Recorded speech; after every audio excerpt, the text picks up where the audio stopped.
Welcome back. I'm joined now by James Creedon for a look at Media Watch. We've been talking an awful lot about protests that are going on, particularly those that began in New York, that spread to the rest of the United States, and that have won this reprieve to remain in that square where it all began. What's being said?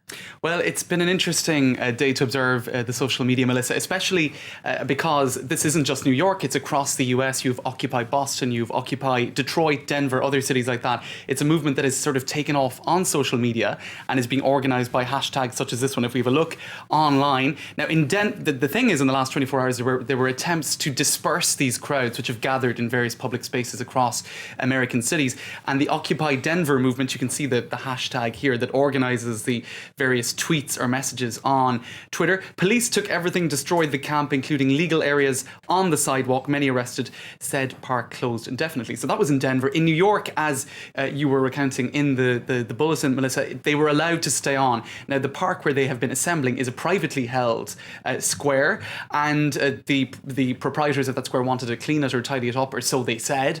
Obviously, it would be a convenient way too of dispersing this crowd.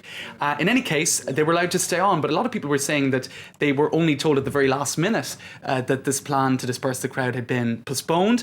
And you can see here one journalist in New York saying it is amazing that the New York City Mayor's office is now using the Occupy Wall Street, or OWS, hashtag. And for him, this confers an official legitimacy on the marchers, because in fact the New York City announced on Twitter using that hashtag, OWS, that the plans to disperse the crowd had been postponed. So it is interesting, I suppose, to look at how it's evolving online.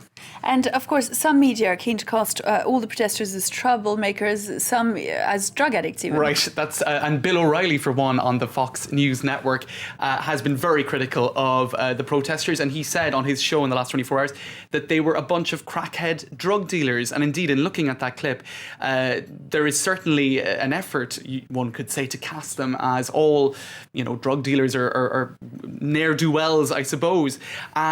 I suppose that's perhaps stretching things a little bit. And if you look also in Boston, you can see here the Occupy Boston hashtag. There is a theme to all of this.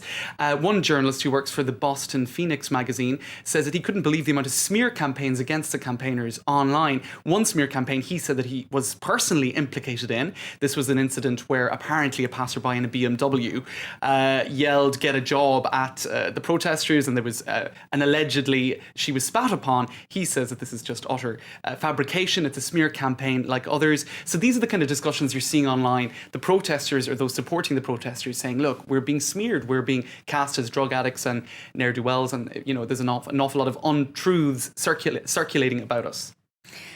Of course, we've been talking a lot about the protests in New York, and at the very latest on that square, and the fact they should be allowed to stay. But of course, Rome has protests planned for tomorrow, as we've been hearing from our correspondent in Rome there on the back of that confidence vote for Berlusconi in the end.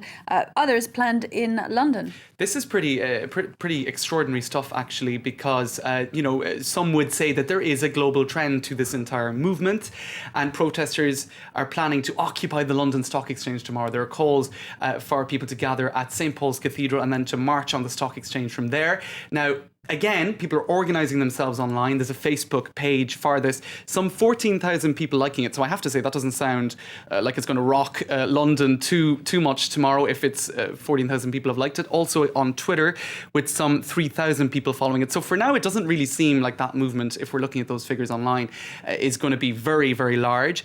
But you can see this website here, United for Global Change. Now, some say that this really, yes, the Occupy movement in the US has given steam to this, but also what happened in Spain back in March with the Indignados movement back in March. So some would say that all of this is converged now for this call for global change tomorrow, with protests organised in many, many cities around the world. So I guess we'll have to see to what extent it does take off. With any luck, you'll be back to give us all the latest on how this is developing and indeed growing on social media websites. Thanks very much, James Creedon, for all of that. That was Media Watch.